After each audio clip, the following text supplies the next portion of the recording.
wake that ass up. Early in the morning. The Breakfast Club.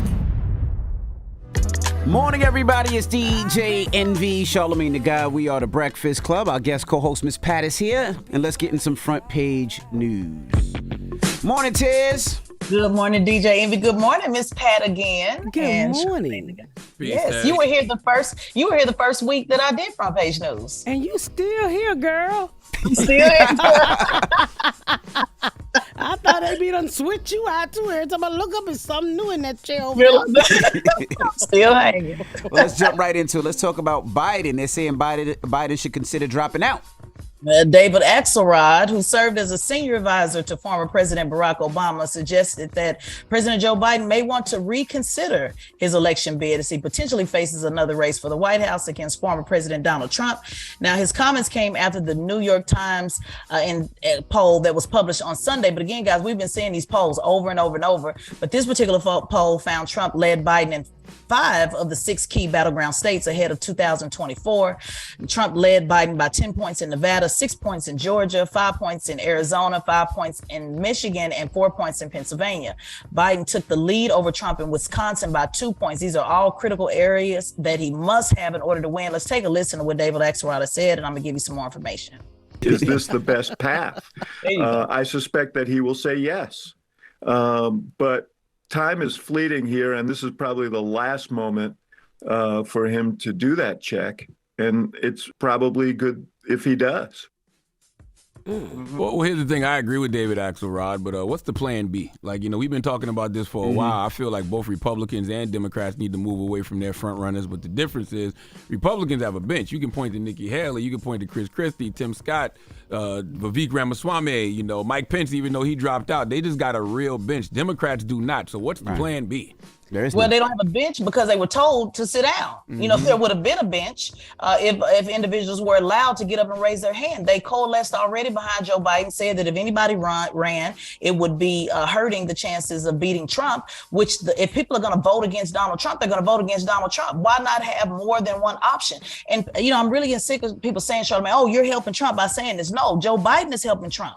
At this point, Joe Biden is helping Trump. If they do not have other options, what Axelrod is simply saying is, let's get other options. And when David Axelrod says this, that means conversations have been going on behind the scenes. Oh, that mean him and President Obama had a little chat too, don't they? You better believe it. You better believe it. People are saying, well, Axelrod told Obama not to run. Biden is not Obama. This is a different time. Biden is not running against Donald Trump. We had a former president on the stand yesterday and still is beating President Biden. So what does that say? I just want to be clear on a couple of things, and I'll toss it back because I want to make sure people get this information.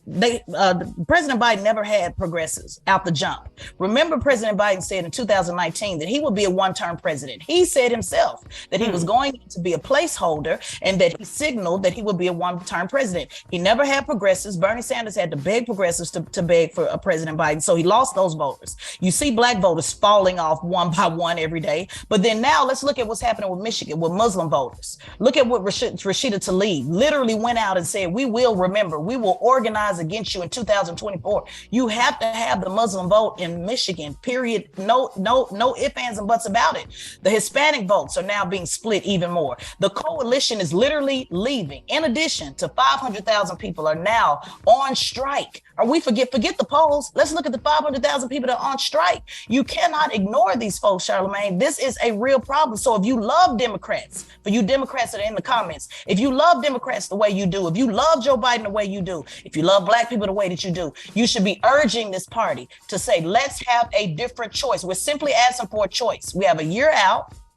And so when it comes down to it, if Biden is the only choice, fine, go with Biden. But right now, what is wrong with the other choice? Yeah, I mean, you can organize against him, but yeah, to your point, what's the plan B? What is the other choice? And by the way, there is other options out there, but the media doesn't focus on them. You have the Marianne Williamsons of the world, the Cornel West, RFK Jr., but we're told those are options that can't win. Correct. And they probably can't. But if you want Biden to sit down, who could they put in that position that could win? I'm with all of this conversation, but what is the plan B? All right. Well, Mayor Pete, he wanted to run once. Senator Warren, what about the folks? America ain't voting for a gay man, sadly. What? You know that ain't happening. Well, what about the option? I'm just saying, what about the option? Even if they don't do it, what about the option? Yeah. Can they at least run? Did he say he was gay? Who? Yes. Secretary Pete. Secretary Pete? Yes. I don't know no secretary. Secretary Pete, great too, by the way. But The sad part of this is Biden don't even know he running. All right. Well, that is front page two. he don't know what's going on. So why do people keep Just talking trying to about eat me? his potato soup. That's all he's Jesus. trying to. They just told me to be here. And Oh, today, no, what? and today is election day too. So today is a lot of local elections are today. So get out there and vote. Today is election day. All right. Well, get it off your chest. 800-585-1051. If you need to vent, phone lines are wide open again. 800-585-1051. Call us up right now. It's the Breakfast Club. Good morning. Wake that ass up. In the morning. The Breakfast Club. Morning, everybody. It's DJ NV, Charlamagne the Guy. We are the Breakfast Club. We have Miss Pat here, our special guest co-host. And let's get in some front page news. What up, Tiz? What's going on, DJ MB? Miss Pat, Charlamagne the Guy. Peace, Good Ted. morning. Good morning. Now, last night in the NFL, the Chargers beat the Jets 27-6. Washed the Jets last night. And let's jump right into the news. What happened with Donald Trump? Yeah, contentious day yesterday with testimony. The judge he told him to make sure he didn't give any speeches, and he did exactly that. He was on the witness stand in his civil case against him and his business. He spent the time on the stand attacking the New York Attorney General who brought the case and the judge overseeing the trial itself.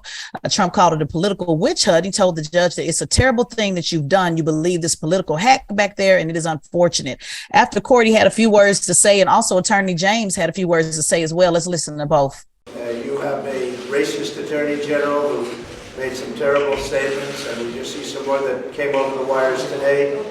It's a very sad situation for our country. We shouldn't have this. This is for third world countries, and very unfair. It's very unfair. Mr. Trump obviously can engage in all of these distractions, and that exactly what he did, what he committed on the stand today, engaging in distractions and engaging in name calling.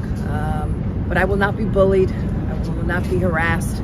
This case will go on. It's amazing to me that judges lose their abilities to judge whenever they're dealing with Trump. Like, stop telling me what Trump is doing wrong and start punishing him for what he's doing wrong. We couldn't act like that in court. No. You know what I'm saying? Mm-hmm. So why is he allowed to act like that in court? Because he's a former president? Because he's white? Because I guess he's rich? Like, which one is it? Yeah, and a lot of them said that, the judge would show some restraint because they knew that Trump was just, doing all of that so he could have a reason for appeal. But then even some legal experts said that no matter, when it comes down to appeal, it really has to be a reason, not just because, the judge, talked a certain way. It has to be a legal reason. But they said that was, possibly the reason why he had restraint. But you're right, Charlamagne, if it was us, it wouldn't matter appeal or not appeal. Mm-hmm. It certainly would have looked different. So. How do you try somebody with dementia?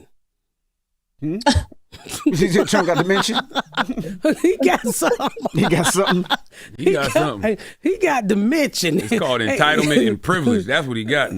He don't even know he Trump. But he need a Social Security check. Well, let's talk about, I know you mentioned Election Day earlier, but I want to kind of flush that out before we get out of here.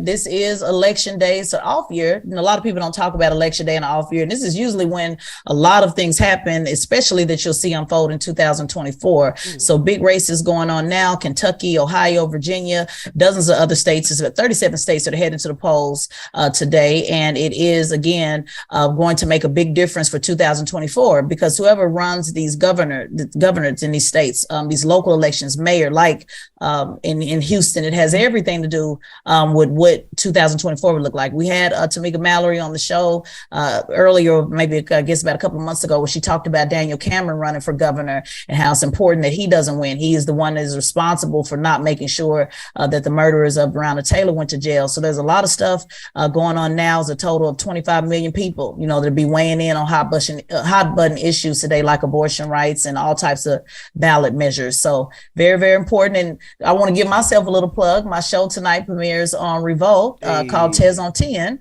And we are talking about the Black vote and elections. So very, very important day. Hope you guys pay attention and go to the polls and vote your interests. Make sure you check out Tez on 10 on Revolt tonight. Thank you, Charlamagne. All right. Thank you, Tez. And make sure you subscribe to Tez and Figaro's podcast, the Straight Shot No Chaser podcast on the Black Effect iHeartRadio podcast network, and follow at Tez and Figaro on all social media platforms. All right. Wake that ass up. In the morning. The Breakfast Club.